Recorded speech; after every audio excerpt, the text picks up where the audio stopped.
And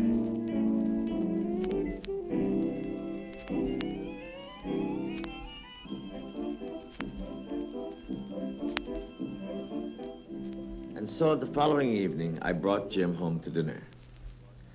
I had known Jim slightly in high school. In high school, Jim was a hero. He had tremendous Irish good nature and vitality. He seemed to move in a continual spotlight. He was a star in baseball, captain of the debating team, president of the senior class and the glee club, and he sang the male lead in the annual light operas. He was always running or bounding, never just walking. He always seemed at the point of defeating the law of gravity. He was shooting with such velocity through his adolescence that you would logically expect him to arrive at nothing short of the White House by the time he was 30. But Jim apparently ran into more interference after his graduation. His speed had definitely slowed. 6 years after he left high school, he was holding a job that wasn't much better than mine. He was the only one at the warehouse with whom I was on friendly terms. I was valuable to him as someone who could remember his former glory, who had seen him win basketball games and the Silver Cup in debating. He knew of my secret practice of retiring to a cabinet of the washroom to work on poems when business was slack at the warehouse. He called me Shakespeare, and while the other boys in the warehouse regarded me with suspicious hostility, Jim took a humorous attitude toward me. Gradually, his attitude affected the others. Their hostility wore off, and they also began to smile at me. I knew that Jim and Laura had known each other in high school. I had heard Laura speak admiringly of his voice. I didn't know if Jim remembered her or not. In high school, Laura had been as unobtrusive as Jim had been astonishing.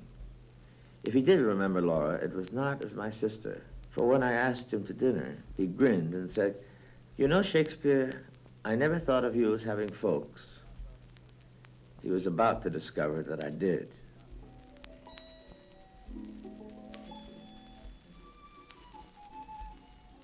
Laura, why are you trembling? Mother, you made me so nervous. Oh, how have I made you nervous? About all this fuss. You make it seem so important. Oh, I don't understand you, Laura. You couldn't be satisfied with just sitting home, and yet whenever I try to arrange something for you, you seem to resist it. Now, take a look at yourself. No, wait just a minute. I have an idea. What is it now? Here now. Mother, what are you doing? They're called gay deceivers. I won't wear them. You will. Oh, why should I? Because, to tell you the truth, honey, you're just a little bit flat-chested. Oh, you make it seem like we were set in a trap. All pretty girls are a trap. A pretty trap, and men expect them to be. Now, look at yourself, young lady. This is the prettiest you will ever be. I gotta fix myself now. You're going to be surprised by your mother's appearance. I'm going to show you something. I'm going to make a spectacular appearance. What is it, Mother? Possess your soul in patience. You will see. Something I've resurrected from that old trunk. Stars haven't changed so terribly much after all. Now, just look at your mother. Oh, this is the dress in which I led the cotillion. Won the cakewalk twice at Sunset Hill. Wore it one spring to the governor's ball in Jackson. See how I sashayed around the ballroom, Laura? I wore it on Sundays for my gentlemen callers.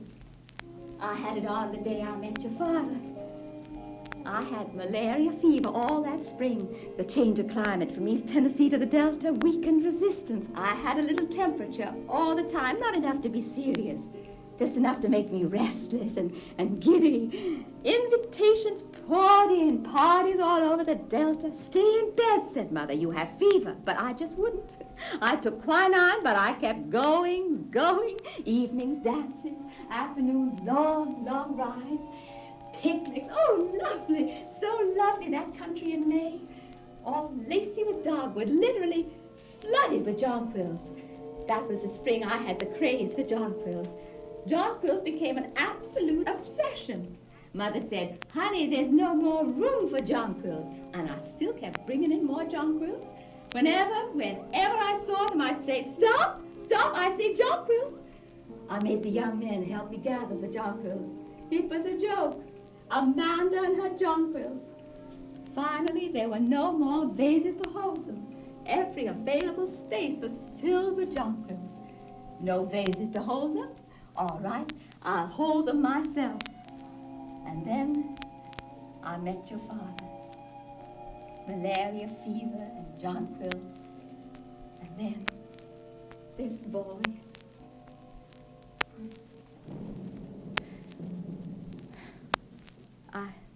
I hope they get here before it starts to rain. I gave your brother a little extra change so he and Mr. O'Connor could take the service car home. What did you say his name was? O'Connor?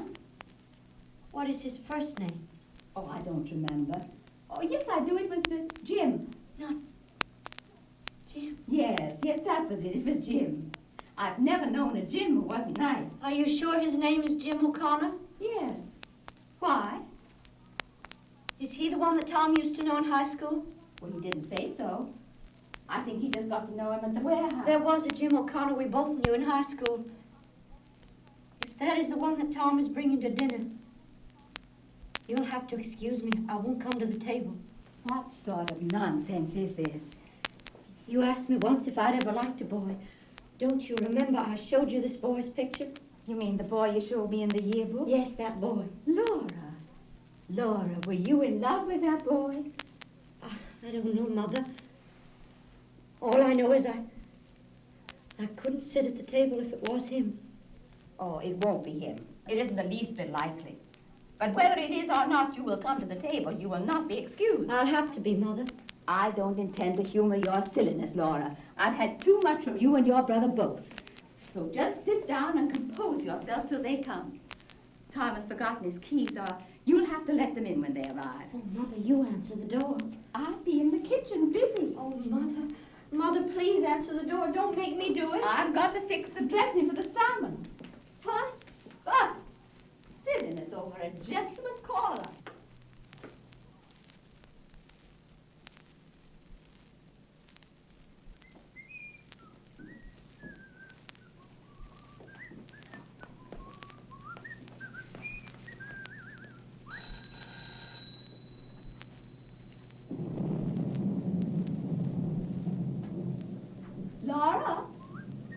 Laura, sweetheart, the door.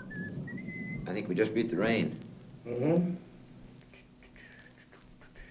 Laura, that's your brother, Mr. Carter. Will you let him in, darling? Mother, you go to the door. Please.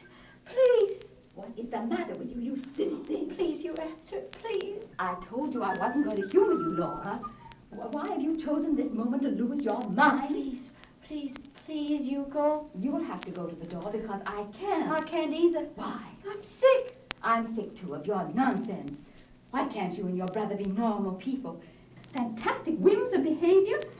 Oh, preposterous goings-on. Can you give me one reason? Come in, just 1 second. Why you should be afraid to open that door?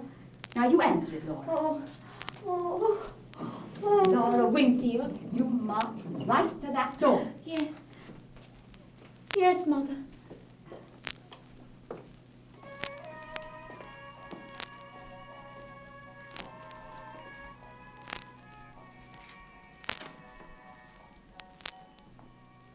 Laura, dear, this is my friend Jim. Jim, this is my sister Laura. I didn't know Shakespeare had a sister. How do you do? Okay. Your hand's cold, Laura. Yes. Well, I've been playing the Victrola. You must have been playing classical music on it. You ought to play a little more hot swing music to warm you up. Excuse me. I haven't finished playing the Victrola. What's the matter? What, with Laura? Laura's terribly shy. Shy, huh? It's unusual to meet a shy girl nowadays. I don't believe you ever mentioned you had a sister. Well, now you know. I have one. Here's the Post-Dispatch. You want a piece of it? Uh-huh. What, the comics?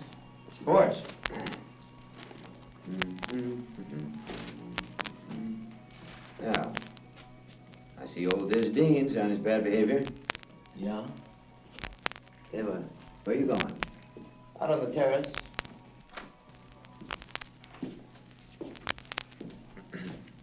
You know, Shakespeare, I'm going to sell you a bill of goods. What goods? Course I'm taking. Yeah? In public speaking. You and me, we're not warehouse type. Thanks, that's good news. But what does public speaking have to do with it? It fits you for executive positions. Oh, Tell you, it's done a hell of a lot for me. in what respect? In every.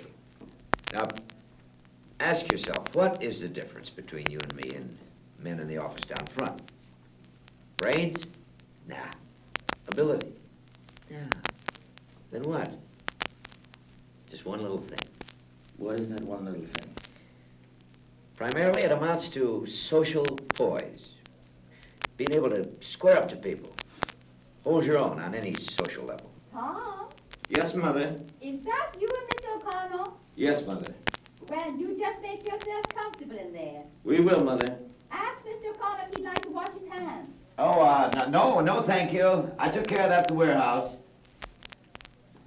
Tom, Yes. Mr. Mendoza was speaking to me about you. Favorably? What do you think? Well, You're going to be out of the job if you don't wake up. I am waking up. You show no signs. Signs are interior. I'm planning a change.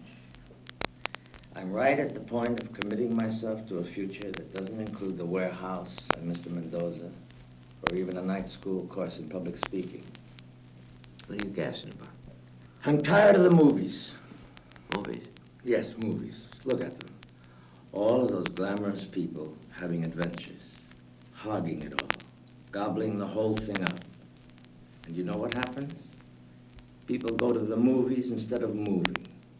Hollywood characters are supposed to have all the adventures for everybody in America, while everybody in America sits in a dark room and watches.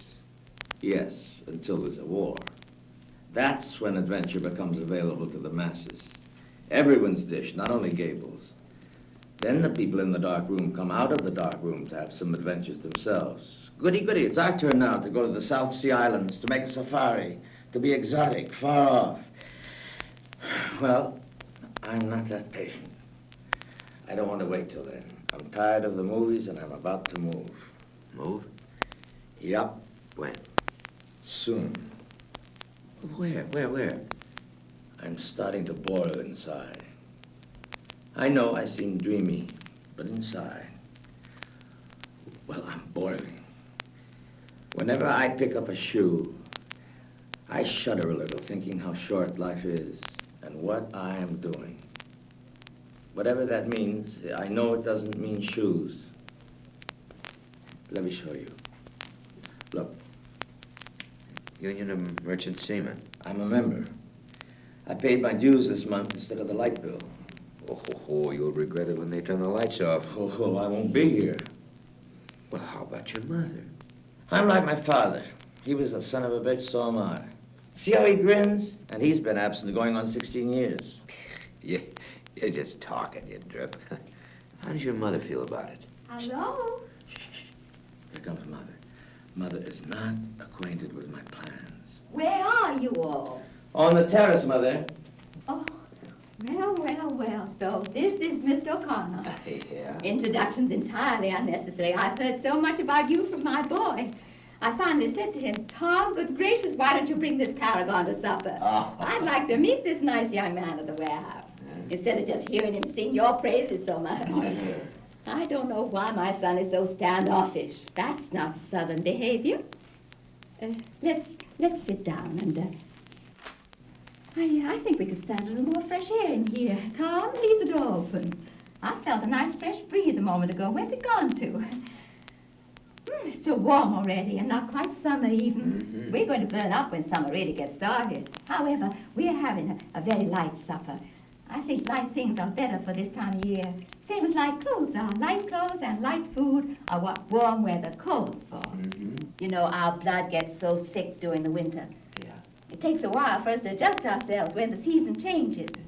It's come so quick this year, I wasn't prepared. All of a sudden, heavens, already summer. I ran to the trunk and pulled out this light dress. Oh, it's terribly old. Historical almost, but feels so good and cool, you know. Mother, Yes, honey. how about supper? Honey, you go ask Sister if supper's ready. You know Sister's in full charge of supper. Tell her you hungry boys are waiting for it.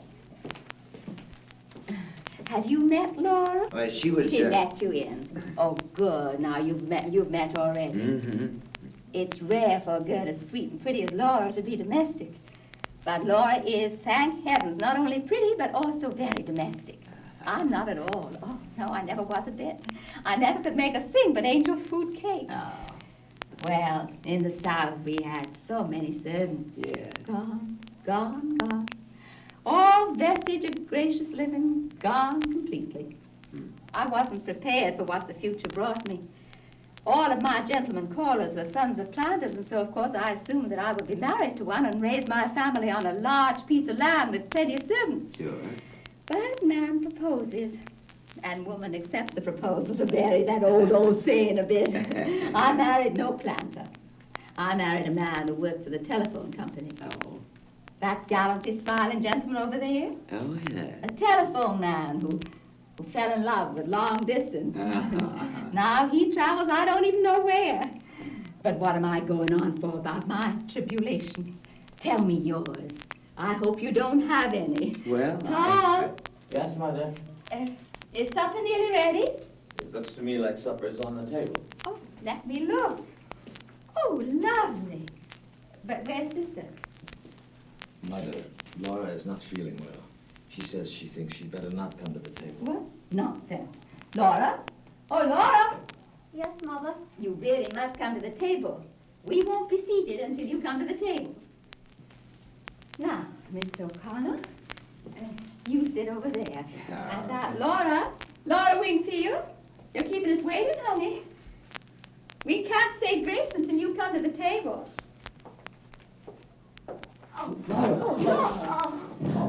Laura, you are sick, darling. Tom, help your sister into the living room, dear.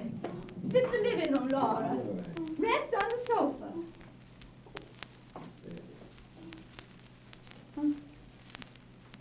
Well,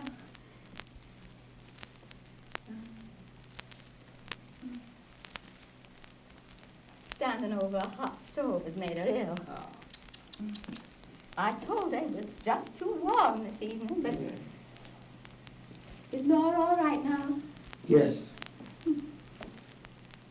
What is that? Rain? A nice cool rain has come up. I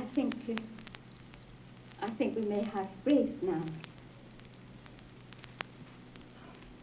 Tom, honey, you say grace. What? What do we generally do before we have something to eat? We say grace, don't we? For these and all thy mercies, God's holy name be praised. Amen.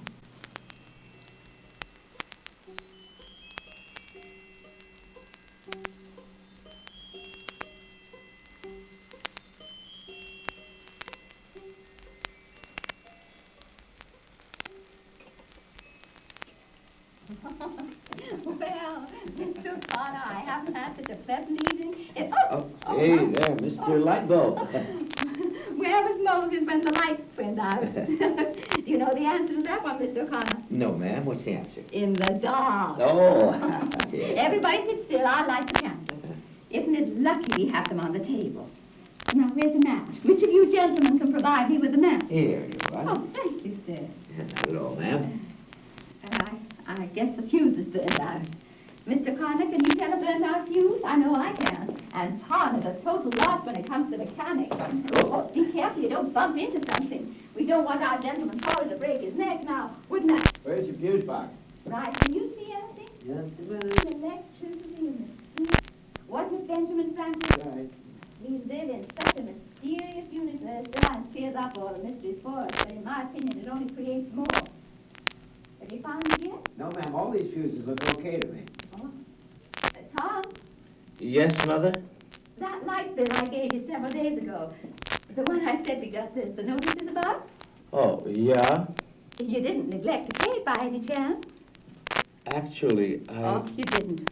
I might have known it. Shakespeare probably wrote a poem on that light bill, Mrs. Wingfield. I might have known better than to trust him with it. There's such a high price for negligence in this world. Maybe the poem will win a $10 prize. We'll just have to spend the remainder of the evening in the 19th century, before Mr. Edison made the master lamp. Candlelight is my favorite kind of light. Oh, that shows you're romantic. But that's no excuse for Tom.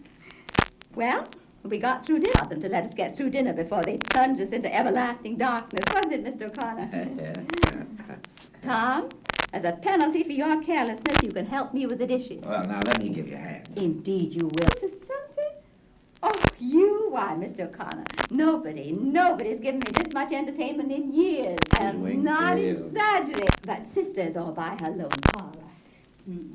Candelabrum that used to be on the altar, it was melted a little out of shape as lightning struck it one spring. Rival at the time, and he intimated it is drink a little wine. I think that'll carry both at once. Sure.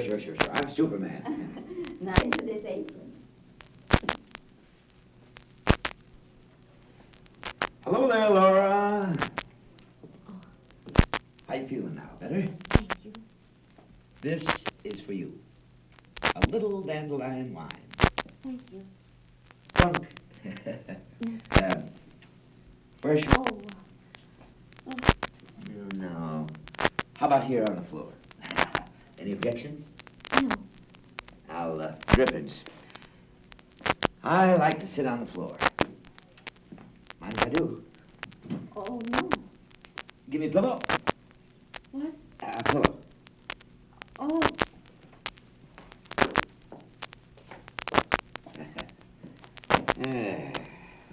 How about you? Don't you like to sit on the floor? oh, yes. Why don't you then? I will. Take a pillow. Now, I can't hardly see you sitting way over there. I can see you. I know, but that's not fair. I'm in the limelight. Good. Now I can see you. Comfortable? Yes. So am I. Comfortable as a cow. Will you have some gum? No, thank you. Well, I think I will indulge, with your permission. What do you think of the fortune made by the guy that invented the first piece of chewing gum? It's amazing, huh? The Wrigley Building is one of the sights of Chicago. I saw it summer before last when I went up to the Century of Progress. Did you take in the Century of Progress? No, I didn't. Well, it was quite a wonderful exposition. What impressed me most was the Hall of Science. It gives you an idea of what the future will be in America. Even more wonderful than the present time is. Now, your brother tells me you're shy. Is that right, Laura? I don't know. I judge you to be an old-fashioned type of girl. Well, I think that's a pretty good type to be. I hope you don't think I'm being too personal, do you? I believe I will take a piece of gum, if you don't mind. Huh?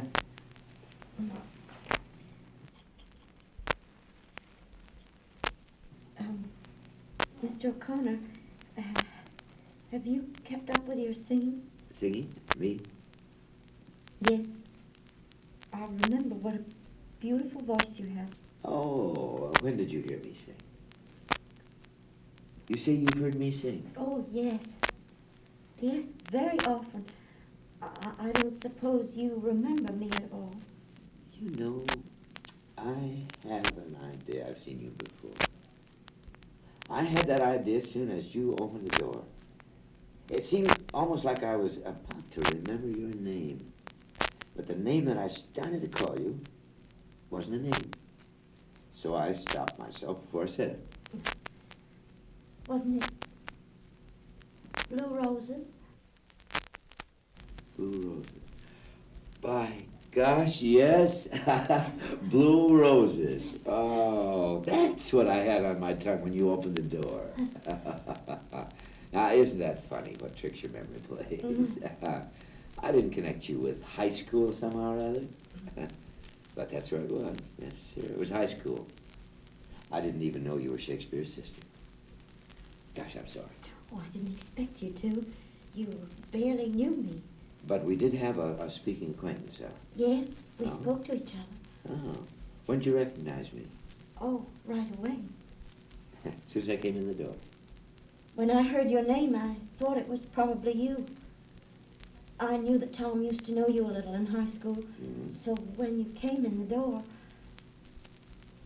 well, then I was sure. Well, why didn't you say something then? I didn't know what to say. I was too surprised. Ah, for goodness sakes. You know this sure is funny. Yes. Yes, isn't it though?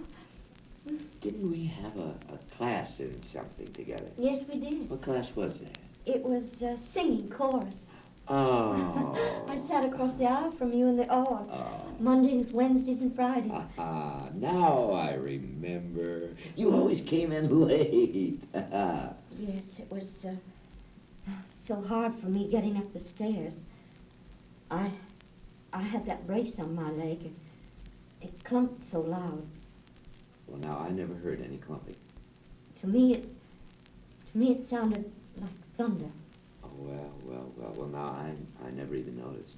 And everybody was seated before I came in. I had to walk in front of all those people. My seat was in the back row. I had to go clumping all the way up the aisle with everyone watching. Well, you shouldn't have been self-conscious. I know, but I was. It was always such a relief when the singing started. Yeah. I've placed you now. And I used to call you Blue Roses. How was it I got started calling you that? I was out of school a little while with pleurosis. When I came back, you asked me what was the matter. Yeah? I said I had pleurosis. You thought I said blue Blue roses. Roses. Oh. Well, that's what you always called me after that. Well, I hope you didn't mind. Oh, no. I liked it. You see, I wasn't acquainted with many people. As I remember, you sort of stuck by yourself. I never had much luck at making friends. Well, I don't see why you wouldn't. Well, I started out badly. You mean being... Yes, it sort of stood between me and... well, you shouldn't have let it. I know, but it did, and You were shy with people. I tried not to be, but I never could. Overcome it? No, I never could. Well, I guess being shy is something you have to work out kind of gradually. Yes, I guess it... Takes time. Yes. Well, people are not so dreadful when you know them. You know, that's what you have to remember. And everybody has problems, not just you. Practically everybody has got some problems. Now, you think of yourself as having the only problems, as being the only one who's disappointed. But just look around you. You'll see lots of people as disappointed as you are. For instance, now I hoped when I was going to high school that I'd be much further along now. You remember that wonderful write-up I had in the Torch? Oh, yes. Oh, wait. It said I was bound to succeed in anything I went into. Oh, holy jeez, the Torch.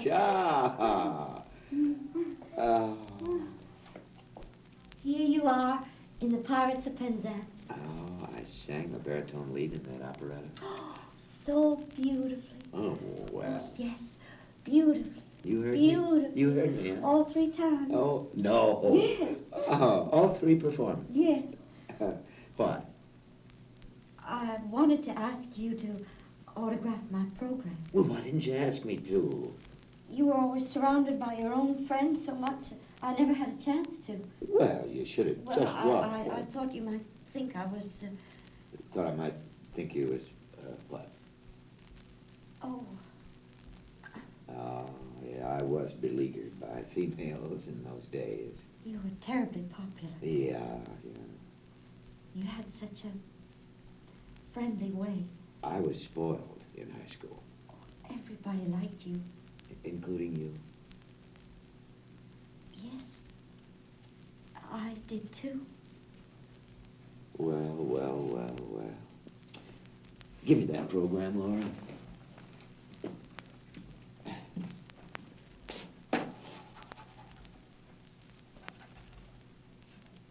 There you are. Better late than never. Oh, what a surprise. Well, my signature isn't worth very much right now, but someday, maybe it will increase in value. Being disappointed is one thing, and being discouraged is something else. Now, I am disappointed, but I am not discouraged. You finished high school? No, I didn't go back. You mean you dropped out? I made bad grades in my final examination.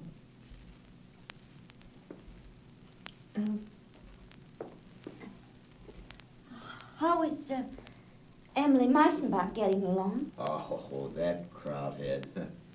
Why do you call her that? Well, that's what she was. You're not still going with her? Oh, I never see her. It said in the personal section that you were engaged. I know, but I wasn't impressed by that propaganda. It wasn't the truth? Only in Emily's optimistic opinion. Oh.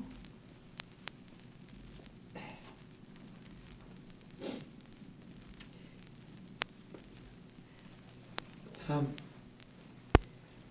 You done since high school, Laura? Nothing much. Well, you must have been doing something all this time. Yes. I took a business course at business college. Well, how'd that work out? Well, not very well. I had to drop out. It gave me indigestion. Oh. Mm. What are you doing now? Well, I don't do anything much. Oh, please don't think I sit around doing nothing. My glass collection takes a good deal of time. Glass is something you have to take good care of. What's this about glass? Collection, I said. I have one. You know what I judge to be the trouble with you? Inferiority complex. You know what that is? They call it when someone low rates himself. Now, although my case was not so aggravated as yours seems to be, I had it until I took up public speaking, until I developed my voice and learned that I had an aptitude for science. Now, before that time, I never thought of myself as being outstanding in any way whatsoever. Now, I've never made a regular study of it, but I have a friend who says I can analyze people better than doctors that make a profession of it. Yeah, well, I don't claim that to be necessarily true, but I can sure guess a person's psychology, Laura. Excuse me, Laura. I always take it out when the flavor's gone. I'll use a scrap of paper to wrap it in. I know how it is to get stuck on a shoe. Yep, now that's what I judge to be your principal trouble. A lack of confidence in yourself as a person. Now, you don't have the proper amount of faith in yourself. I'm basing that fact on a number of your remarks and also on certain observations I've made.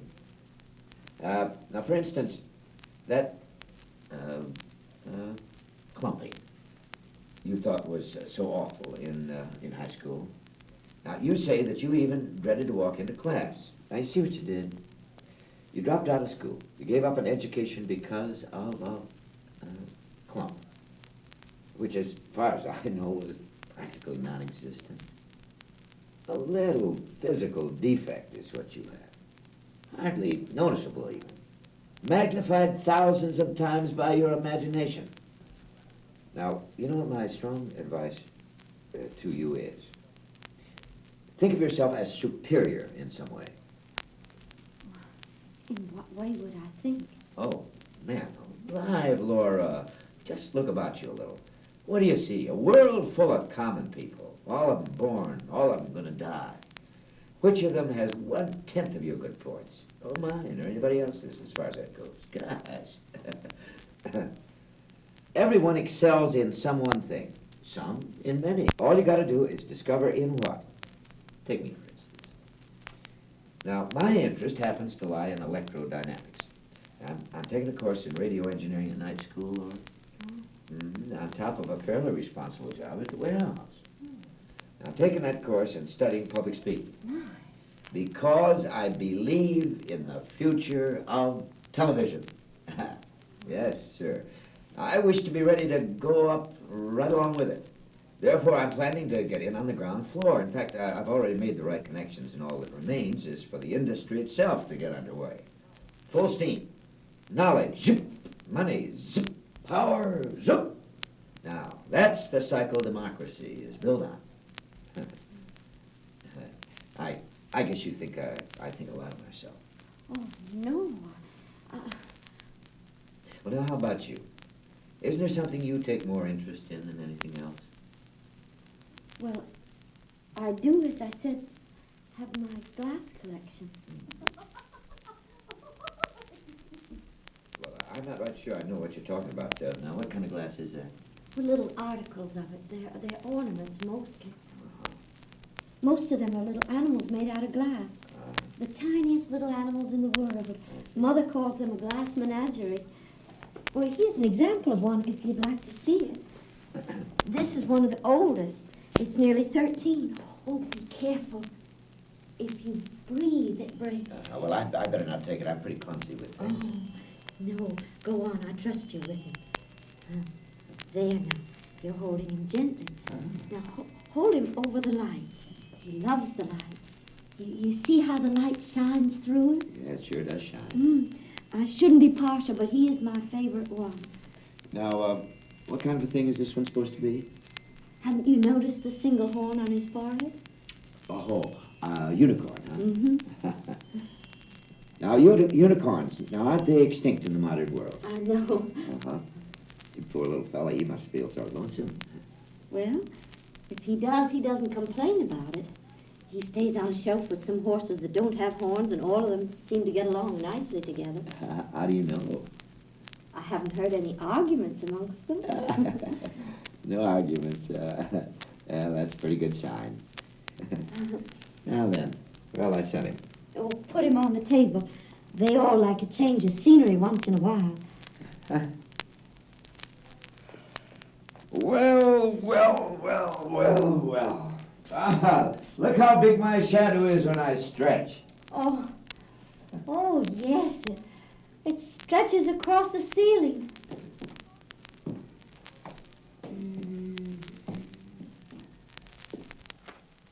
Well, I think it stopped raining. Where's that music come from?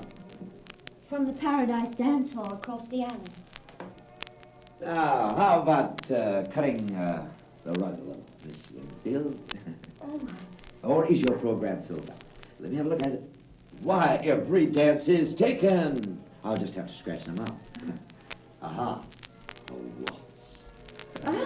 I can't dance. There you go, that inferiority Well, stuff. I've never danced in my life. Come on, try. But I'd step on you. I'm not made out of glass. How do we start? Well, now, you just leave it to me. You hold your arms out a little. Like this? Yeah, that's right. A little bit higher. Right. Oh.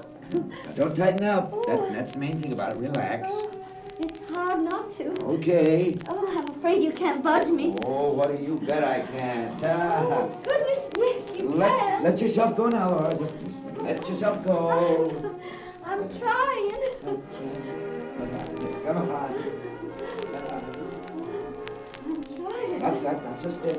Easy does it. Oh, I know, but I... Loosen the backbone. There now. That's a lot better. Am I?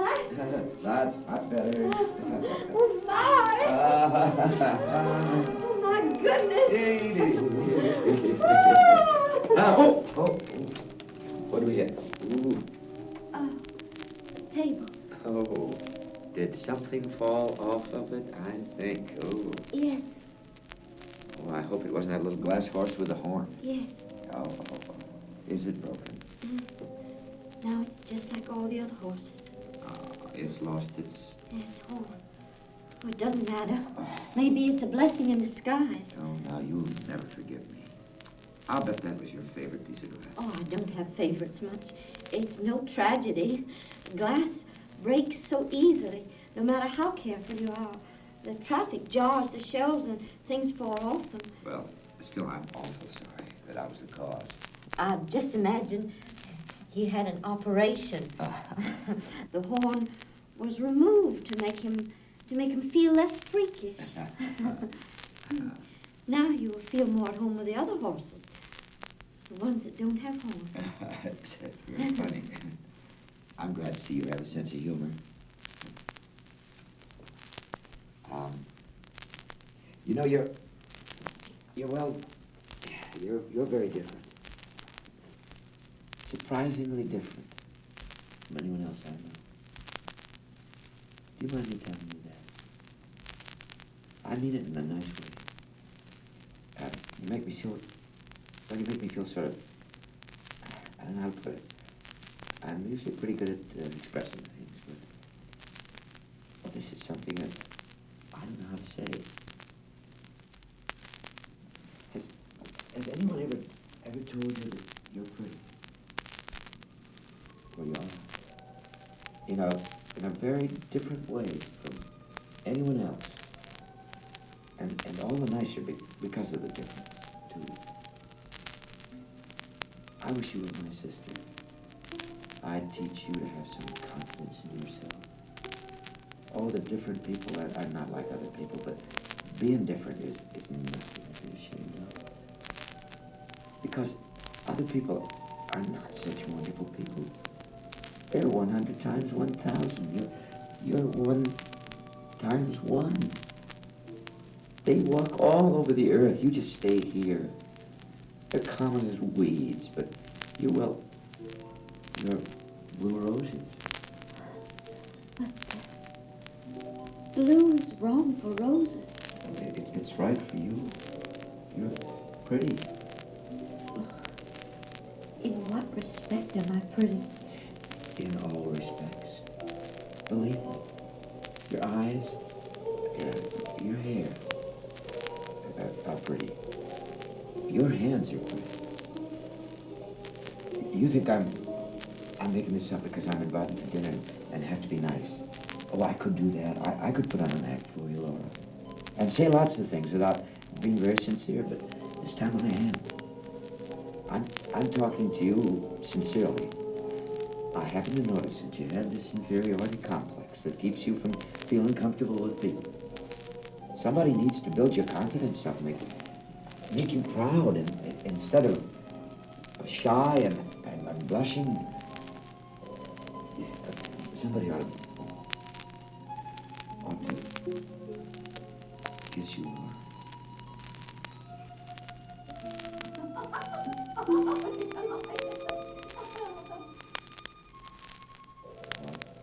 I shouldn't have done that. Oh, that was way off the beat. You don't smoke, do you? Would you care for a mint? Peppermint, lifesaver? My pocket's a regular drugstore wherever I go, but... Laura, you know, if I had a sister like you, I'd do the same thing as Tom. I'd bring out fellas and introduce her to them. The right type of boys, the type to appreciate it. Only, well, he made a mistake about me. Maybe I got no call to be saying this. This may not have been the idea of having me over, but what if it was? There's nothing wrong about that. The only trouble is that in my case, I'm not in a situation to do the right thing. I can't take down your number and say I'll phone. I can't call up next week and ask for a date. I thought I'd better explain the situation in case you misunderstood it and it hurt your feelings.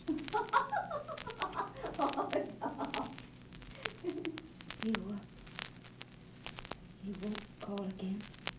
No, Laura, I can't. As I was just explaining, I got strings on me. Laura, I've been going steady. I go out all the time with a girl named Betty. She's a home girl, like you, Catholic, Irish, and in a great many ways we get along fine. I met her last summer on a moonlight boat trip up the river to Alton on the Majestic. Well, right away, from the start, it was love. being in love has made a new man of me. The power of love is really pretty tremendous. Love is something that changes the whole world, Laura. It happened that Betty's Aunt was sick. She got a wire and had to go up to Centralia. So Tom, when he asked me to dinner, I naturally just accepted the invitation, not knowing that you and, well, that he, well, I was...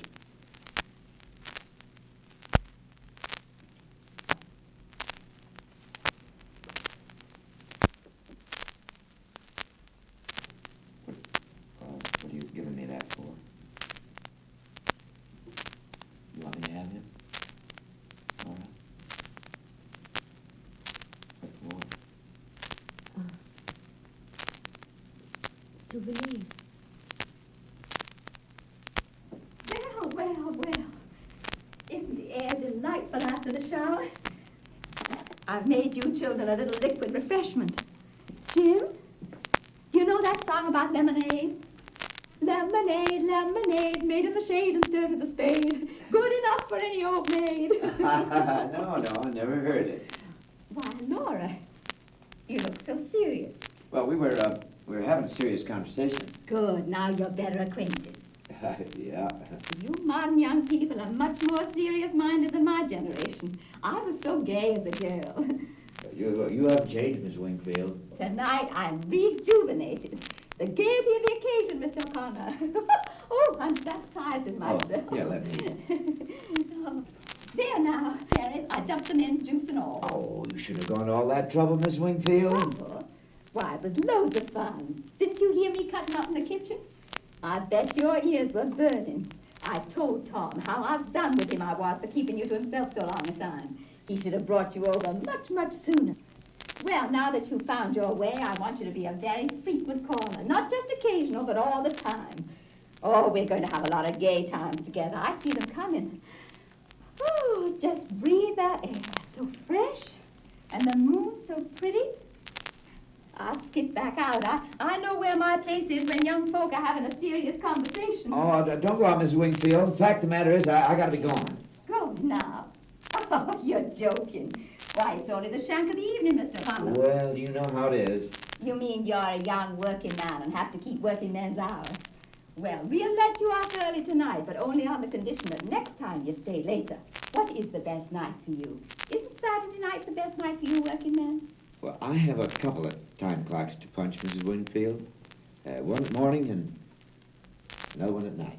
My, but you are ambitious. You work at night, too? No, ma'am, not work. Betty. Betty? Betty? Who's Betty? Oh, just a girl. A girl I go steady with. Oh. Is it a serious romance, Mr. O'Connor? We're going to be married the second Sunday in June. Oh, how nice. But Tom didn't mention that you were engaged to be married. Well, the cat's not out of the bag at the warehouse yet. You know how they are. They call you Romeo and stuff like that. It's been a wonderful evening, Mrs. Wingfield. I guess this is what they mean by Southern hospitality. It really wasn't anything at all. Well, I hope it don't seem like I'm rushing off, but I promised Betty I'd pick her up at the Wabash Depot, and by the time I get my jalopy down there, her train will be in. Some women are pretty upset if you keep them waiting. Oh, yes, I know. The tyranny of women. Goodbye, Mr. O'Connor. I wish you luck and happiness and success. All three of them, and so does Laura. Don't you, Laura? Yes. Goodbye, Laura. I'm certainly going to treasure that. And don't you forget the good advice I gave you. So long, Shakespeare. Yeah. Thanks again, ladies. Good night.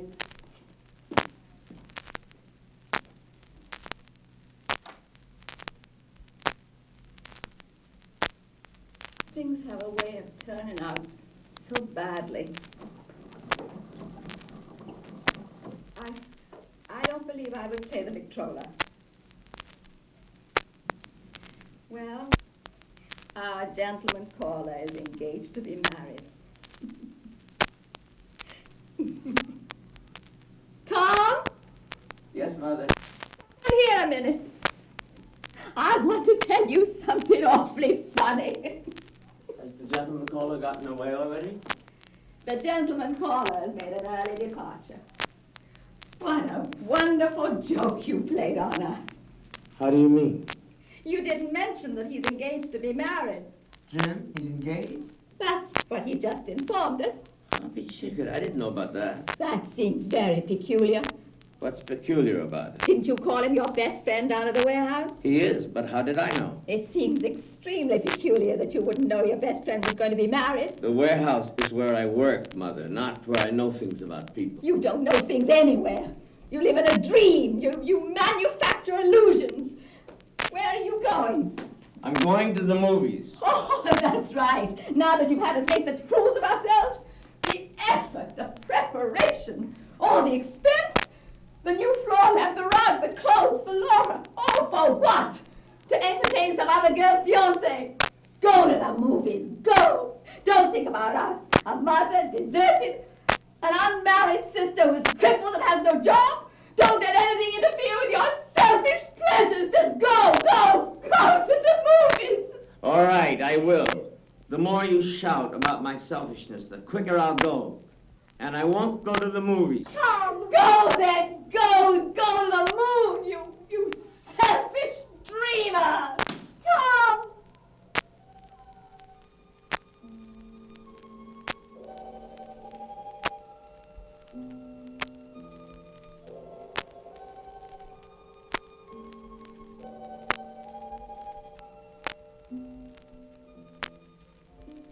I didn't go to the moon. I went much further. For time is the longest distance between two places. I left St. Louis. I descended the steps of this fire escape for a last time and followed from then on in my father's footsteps, attempting to find in motion what was lost in space. I traveled around a great deal. The city swept about me like dead leaves, leaves that were brightly colored but torn away from the branches. I would have stopped, but I was pursued by something. It always came upon me unawares, taking me altogether by surprise. Perhaps it was a familiar bit of music. Perhaps it was only a piece of transparent glass. Perhaps I'm walking along a street at night in some strange city before I've found companions. I pass the lighted window of a shop where perfume is sold. The window is filled with pieces of colored glass, tiny transparent bottles in delicate colors, like bits of a shattered rainbow. Then all at once, my sister touches my shoulder. I turn around and look into her eyes.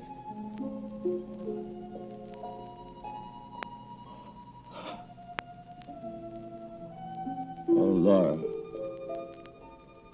Laura, I tried to leave you behind me, but I'm more faithful than I intended to be. I reach for a cigarette. I cross the street. I run into the movies or a bar. I buy a drink. I speak to the nearest stranger. Anything that can blow your candles out. For nowadays, the world is lit by lightning. Blow out your candles, Laura.